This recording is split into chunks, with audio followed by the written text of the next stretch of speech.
Hi welcome back to our YouTube channel. ಎಲ್ಲರೂ ಹೇಗಿದ್ದೀರಾ? ಎಲ್ಲರೂ ಚೆನ್ನಾಗಿದ್ದೀರಾ ಅಂತ ಭಾವಿಸ್ತಾ ಇವತ್ತಿನ ವೀಡಿಯೋನ ಸ್ಟಾರ್ಟ್ ಮಾಡ್ತಾ ಇದ್ದೀನಿ.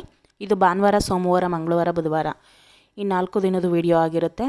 ಅದೇ ನಾವು ಭಾನುವಾರ ಹೇಳಿದ್ವಲ್ಲ, ತರಕಾರಿ ನಾನ್ ವೆಜ್ ಎಲ್ಲ ತೊಗೊಂಡು, ಹಾಗೆ ಆಲೂಗಡ್ಡೆ ತೊಗೊಳ್ಳಿ ಮಮ್ಮಿ, ದೋಸೆ ಮಾಡೋರು ಈ ವೀಕಲ್ಲಿ ಅಂತ ಹೇಳಿದ್ಲು ಮಾನ್ವಿ. ಅದಕ್ಕೆ ಆಲೂಗಡ್ಡೆ ಎಲ್ಲ ತೊಗೊಂಡು ಹುಡುಗ ಚೇಂಜ್ ಇಲ್ಲ ಅಂತ ಹೇಳ್ತು.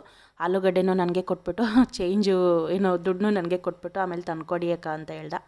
ಸರಿ ಆಯಿತು ಅಂದ್ಬಿಟ್ಟು ಚೇಂಜ್ ಮಾಡಿಸಿ ಅವನಿಗೆ ಕೊಟ್ಬಿಟ್ಟು ಹಾಗೆ ನಮ್ಮ ಅತ್ತೆ ಮನೆಗೆ ಹೋಗಿ ಮಾತಾಡಿಸ್ಕೊಂಡು ಸಮೋಸ ತೊಗೊಂಡು ಮನೆಗೆ ಬಂದು ತಿಂದ್ವು. ಹಾಗೆ ನಮ್ಮ ಮನೆಯವ್ರು ಬರ್ತಾ ಕ್ಲಾಸ್ ಮುಗಿಸ್ಕೊಂಡು ಅವ್ರು ಸರ್ ಮನೆಗೆ ಹೋಗಿದ್ರಂತೆ. ಅವ್ರ ಊರಿಂದ ಹಲಸಿನಣ್ಣು ಮತ್ತು ಪಪ್ಪಾಯಿ ತೊಗೊಬಂದಿದ್ರಂತೆ. ಅದನ್ನು ಕೊಟ್ಟು ಕಳಿಸಿದ್ರು. ಅದನ್ನೆಲ್ಲ ಬಿಡಿಸ್ಕೊಂಡು ನಾವು ಅದನ್ನು ತಿಂದ್ಬಿಟ್ಟು ಇವ್ರು ಮತ್ತೆ ಸಾಟರ್ಡೆ ದಿನಸಿ ಐಟಮ್ಸ್ ಎಲ್ಲ ತೊಗೊಬಂದಿದ್ರು.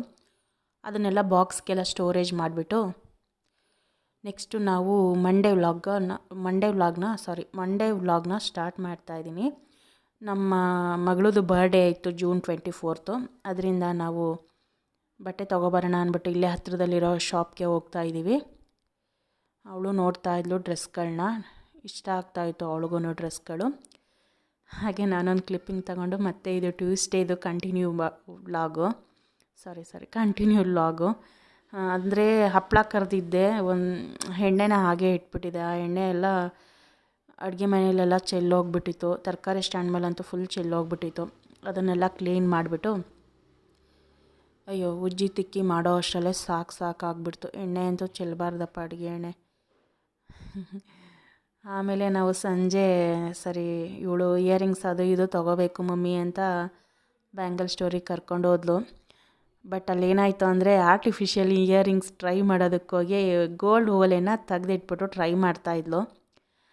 ಅದು ಏನಾಗೋಯ್ತು ಅಂತಂದರೆ ನಾನು ಹಾಕಬೇಕಿದ್ರೆ ತಿರುಗಿ ಬೀಳಿಸ್ಬಿಟ್ಟೆ. ಅದು ಎಲ್ಲಿ ಬಿತ್ತೋ ಗೊತ್ತಿಲ್ಲ. ಆ ಬ್ಯಾಂಗಲ್ ಸ್ಟೋರ್ ಪೂರ್ತಿ ಹುಡ್ಕಾಡಿದ್ವು. ಪಾಪ ಅಲ್ಲಿರೋರು ತುಂಬ ಹೆಲ್ಪ್ ಮಾಡಿದ್ರು ಹುಡ್ಕಾಡೋದಕ್ಕೆ. ಸರಿ ಇನ್ನೇನು ಮಾಡೋದು, ಹೋದ್ರೋಗುತ್ತೆ ಬಿಡು ಅಂದ್ಕೊಂಡು ಒಂದು ಕಡೆ ಆ ಥರ ಅನ್ನಿಸ್ತಾಯಿದೆ, ಇನ್ನೊಂದು ಕಡೆ ಫುಲ್ಲು ಸ್ವೆಟ್ ಆಗಿಬಿಟ್ಟು ಏನಪ್ಪ ಇಷ್ಟು ಕಷ್ಟಪಟ್ಟು ತಗೊಂಡ್ರು ಈ ಥರ ಕಳೆದೋಯ್ತಲ್ಲ ಅಂತ ಬೇರೆ ಒಂದು ಸ್ವಲ್ಪ ಹಳು ಬೇರೆ ಬರೋಂಗಾಗ್ಬಿಡ್ತು. ಅದಾದಮೇಲೆ ಅದನ್ನು ಮುಗಿಸ್ಕೊಂಡು ಮನೆಗೆ ಬಂದ್ವು. ಇನ್ನೇನು ಮಾಡೋದು ಅಂತ ಹೇಳ್ಬಿಟ್ಟು ಇವಳು ಅದೇ ಜಾಕೆಟ್ ಹಾಕ್ಕೊಂಡಿದ್ಲಲ್ವ, ಅದನ್ನು ಬಿಚ್ಚುತ್ತಿರ್ಬೇಕಾದ್ರೆ ಅದು ಕೆಳಗಡೆ ಬಿದ್ದಿದೆ. ಮಮ್ಮಿ ಇಲ್ಲೇ ಇದೆ ನೋಡಿ, ನೀವೆಲ್ಲ ಅಲ್ಲೆಲ್ಲ ಅಷ್ಟೆಲ್ಲ ಹುಡ್ಕಾಡಿದ್ರಿ, ಇಲ್ಲೇ ಇದೆ ಅಂತ ಹೇಳಿದ್ಲು. ಆವಾಗ ಅಯ್ಯಪ್ಪ ಎಷ್ಟು ಖುಷಿಯಾಗೋಯ್ತು ಅಂತಂದರೆ, ಕಷ್ಟಪಟ್ಟು ತಗೊಂಡಿರೋದು ಎಲ್ಲೂ ಹೋಗಲ್ಲ, ಎಲ್ಲೂ ಮಿಸ್ ಆಗಲ್ಲ ಅನ್ನೋದಕ್ಕೆ ಅದೇ ಸಾಕ್ಷಿ. ಅದೇ ಬೇಜಾರಿಗೆ ನಾನು ಅಡುಗೆನೇ ಮಾಡಿರಲಿಲ್ಲ. ಅದಾದಮೇಲೆ ಸರಿ ಅಡುಗೆ ಮನೆ ಕಡೆ ನೋಡೋಣ ಸ್ವಲ್ಪ ಅಂದ್ಬಿಟ್ಟು ಬಂದೆ. ಸ್ವಲ್ಪ ರೈಸ್ ಇತ್ತು, ಸಾಂಬಾರಿತ್ತು. ಅದಕ್ಕೆ ಎಗ್ ಬುರ್ಜಿ ಮಾಡೋಣ ನಂಚ್ಕೊಳ್ಳೋದಕ್ಕೆ ಅಂದ್ಬಿಟ್ಟು ಎಗ್ ಬುರ್ಜಿ ಮಾಡ್ತಾಯಿದ್ದೀನಿ. ಏನಂತಂದರೆ ಅದೇ ಮಾಮೂಲಿ ಸಿಂಪಲ್ಲಾಗಿ ಈರುಳ್ಳಿ, ಹಸಿಮೆಣ್ಸಿನ್ಕಾಯಿ, ಕೊತ್ತಂಬರಿ ಸೊಪ್ಪು ಮತ್ತು ರುಚಿಗೆ ತಕ್ಕಷ್ಟು ಉಪ್ಪು ಹಾಕ್ಕೊಂಡು ಮೊಟ್ಟೆ ಹಾಕ್ಕೊಂಡ್ರೆ ಮುಗೀತು. ಚೆನ್ನಾಗಿ ಹುರ್ಕೊಂಡ್ರೆ ಏನು ಅಂದರೆ ನಾನು ಇವರು 4 ಮೊಟ್ಟೆ ಹಾಕು ಸಾಕು, ನಾನು ಸಂಜೆ ಅಲ್ವಾ ಊಟ ಮಾಡಿದ್ದು, ಅಷ್ಟೇನು ಹೊಟ್ಟೆ ಹಸಿತಲ್ಲ ಅಂತಂದರು. ಆದರೂ ಇರಲಿ ಯಾಕೆ ನೈಟ್ ಹೊತ್ತು ಊಟ ಎಲ್ಲ ಶಾರ್ಟೇಜ್ ಆಗೋದು ಅಂದ್ಬಿಟ್ಟು ನಾನು 5 ಮೊಟ್ಟೆ ಹಾಕಿ ಎಗ್ ಬುರ್ಜಿ ಮಾಡಿದೆ. ಅವರೇ ಕ್ಲಿಪ್ಪಿಂಗ್ ಮಾಡಿ ತೆಗೆದುಕೊಡ್ತಾ ಇರೋದು. ಅದಕ್ಕೆಲ್ಲ ಹೆದರ್ಕೊಂಡು ಗಾಬರಿ ಮಾಡ್ಕೊಂಡು ಅಷ್ಟು ಫೋನ್ ಮಾಡಿದೆಯಲ್ಲ ನನಗೆ ಅಂದ್ಕೊಂಡು ಅವರು ಬೈತಾಯಿದ್ರು. ಬಿಡು ಇನ್ನೇನು ಮಾಡೋಕ್ಕಾಗುತ್ತೆ ಅಂತ ಅವರು ಅದನ್ನೇ ಹೇಳ್ತಿದ್ರು. ಆಮೇಲೆ ಸಿಕ್ಕಿದ ಮೇಲೆ ಕಷ್ಟಪಟ್ಟಿರೋದು ಕಣೆ, ಎಲ್ಲೂ ಹೋಗಲ್ಲ, ಸಿಕ್ಕೇ ಸಿಗುತ್ತೆ, 1 ರೂಪಾಯಿನ ಕೂಡಿಟ್ಬಿಟ್ಟು ತಗೊಂಡಿರೋದು ಅಂತ ಹೇಳ್ತಾರೆ. ಬಟ್ ಆ ಟೈಮಲ್ಲಿ ನಾವು ಇವ್ರನ್ನ ಎಳ್ಕೊಂಡು ಹೋಗಬೇಕು ಅಂತಂದರೆ ಎಷ್ಟು ಕಷ್ಟ ಆಗುತ್ತೆ. ಬನ್ನಿ ಬನ್ನಿ ಬನ್ನಿ ಅಂತ ಹೇಳ್ಬಿಟ್ಟು ಗೋಲ್ಡ್ ಶಾಪ್ಗೆ. ನೋಡಿ ಎಗ್ ಬುರ್ಜಿ ರೆಡಿಯಾಗಿದೆ.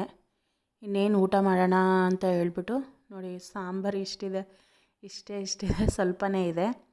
ಅದಾದಮೇಲೆ ರೈಸು ಸ್ವಲ್ಪ ಆಯಿತು, ಸಾಕು 3 ಜನಕ್ಕೆ ಅಂತ ಹೇಳ್ಬಿಟ್ಟು ಅವಳು ಸಂಜೆ ಬಂದು ಸ್ವಲ್ಪ ಊಟ ಮಾಡಿರ್ತಾಳಲ್ವ, ಸಾಕಾಗುತ್ತೆ ಬಿಡು ಅಂತ ಹೇಳ್ಬಿಟ್ಟು ಅದನ್ನೇ 3 ಜನನೂ ಡಿವೈಡ್ ಮಾಡಿಕೊಂಡು ಊಟ ಮಾಡಿ ಮುಗಿಸಿದ್ವು. ಅದಾದಮೇಲೆ ಅದೇ ಇವಳು ಚಾಕ್ಲೇಟ್ಸ್ ಇಟ್ಕೊಂಡು ಮಮ್ಮಿ ನೋಡಿ ಅಂದ್ಕೊಂಡು ಅಡ್ಡ ಇಟ್ಕೊಂಡು ಏನೇನೋ ಮಾತಾಡ್ತಿದ್ಲು, ನನಗೂ ಮರ್ತೋಗ್ಬಿಟ್ಟಿದ್ದೀನಿ, ಅದು ಏನು ಮಾತಾಡ್ತಿದ್ಲೋ ಗೊತ್ತಿಲ್ಲ. ಇನ್ನು ಇದು ಬುಧವಾರದ ಬೆಳಗ್ಗೆ ವೀಡಿಯೋ. ಇದು ಅದೇ ಅವಳು ರೆಡಿ ಆಗ್ತಾಯಿದ್ದಾಳೆ ಅಕ್ಕ. ಬರ್ಡೇಗೆ ಅವಳು ಫೇವ್ರೇಟ್ ತಿಂಡಿ ಕೇಸರಿ ಬಾತ್ ಆ್ಯಂಡ್ ಶಾವಿಗೆ ಉಪ್ಪಿಟ್ಟು. ಬಟ್ ನನಗೆ ಶಾವಿಗೆ ಉಪ್ಪಿಟ್ಟು ಇಷ್ಟ ಇಲ್ಲ, ಕೇಸರಿ ಬಾತ್ ಸಖತ್ ಇಷ್ಟ, ಫೇವ್ರೇಟು. ಅದನ್ನೆಲ್ಲ ಮುಗಿಸ್ಕೊಂಡು ತಿಂಡಿ ಎಲ್ಲ ಮುಗಿಸ್ಕೊಂಡು ಸ್ಕೂಲಿಗೆ ರೆಡಿ ಆದಳು. ಲಾಸ್ಟಲ್ಲಿ ಒಂದು ವೀಡಿಯೋ ಮಾಡ್ಕೊಳ್ತೀನಿ ಅಂದ್ಬಿಟ್ಟು ಮಾಡ್ಕೊಳ್ತಾ ಇದ್ದೀನಿ. ನೋಡಿ ಅವಳದು ಬರ್ತ್ಡೇ ಔಟ್ಫಿಟ್ ಹೇಗಿದೆ ಅಂತ ಕಮೆಂಟ್ ಮಾಡಿ. ಹಾಗೆ ಈ ವಿಡಿಯೋ ಇಷ್ಟ ಆಗಿದರೆ ಪ್ಲೀಸ್ ಲೈಕ್ ಮಾಡಿ, ಶೇರ್ ಮಾಡಿ, ಕಮೆಂಟ್ ಮಾಡಿ. ಪ್ಲೀಸ್ ಸಬ್ಸ್ಕ್ರೈಬ್ ಮಾಡ್ಕೊಳ್ಳಿ ಅಂತ ಹೇಳ್ತಾ ಈ ವಿಡಿಯೋನ ಇಲ್ಲಿಗೆ ಎಂಡ್ ಮಾಡ್ತಾಯಿದ್ದೀನಿ. ಓಕೆ ಬಾಯ್.